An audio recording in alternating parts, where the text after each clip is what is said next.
What just happened? Uh, this man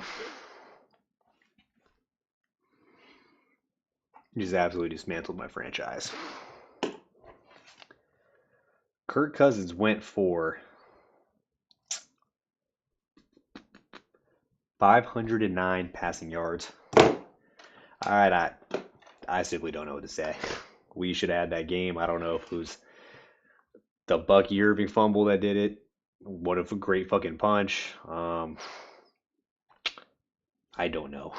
This is right after the game. This is pure, unadulterated emotion. We were 30 and 27 with 3 minutes left from the Falcons' 40-yard line. We run a Rashad. We lose three. We run with Bucky. Miss face mask. I don't know what to do, man. The Bucks are better than the 3-2 football team that we have today. I don't know what else to say.